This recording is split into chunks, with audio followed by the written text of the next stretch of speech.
anybody get wrong? I mean, the polls were just wrong. It's just the numbers. No, look.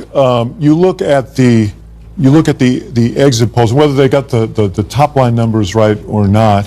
What is clear is there was a hunger for change among a lot of Americans, and those who felt strongly about, those who were angered and disenchanted with government, overwhelmingly were supporting Donald Trump, notwithstanding the fact that 2/3 of them said that they didn't think that he had the temperament or the qualifications for it. This was a primal scream on the part of a lot of voters who are disenchanted with the status quo. And Hillary Clinton, I always say, and we don't know how this is going to turn out.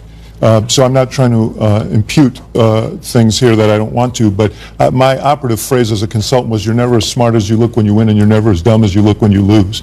You look back now at the things that Donald Trump has been doing with his time in terms of where he's campaigned and the hammering away relentlessly at the message of Hillary Clinton as 30 years.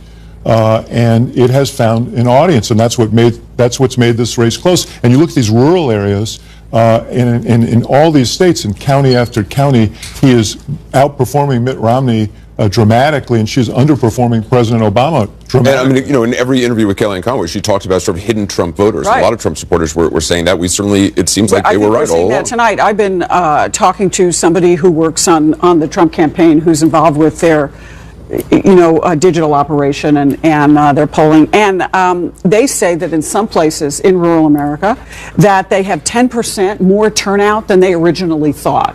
That they were saying he was going to get more, but it's even more than that. And that when you look at the exit polls and you look at the white working class voters, who are about 4 in 10 voters, and you look at the voters in this country, 39% were voting for change. And you see that half of the electorate in the state of Michigan felt that trade takes away jobs. And you say, as Dana was saying earlier, that Hillary Clinton didn't even visit the state of Wisconsin in the general. You put that all together, and what we see is a massive outpouring among voters who perhaps didn't vote before, who perhaps were hidden, and they came out tonight, particularly in rural areas of this country, and said, okay, we want somebody who's different. But Michael Smirganish, I mean, the Democrats thought with all the star power of their surrogates, with the high popularity of President Obama, and President Obama out there on the stump, and Michelle Obama clearly did not do what they had hoped it would. It's not only that it didn't do what they hoped it would do, but I can't help but sit here tonight and wonder if it didn't boomerang and have the complete opposite impact, because it reinforced who really represented the establishment in a year where you did. Right, which is something Jeffrey Lord talked about even last night during that big star-studded event with all of them on the stage. Jeffrey and Kayleigh's interpretation of that image was a lot different than a lot of other people. And remember, as he stood on that stage, Anderson, and he made light of the fact, Donald Trump did, that he was going it alone and he didn't need a piano and he didn't need a guitar. It probably ended up benefiting him.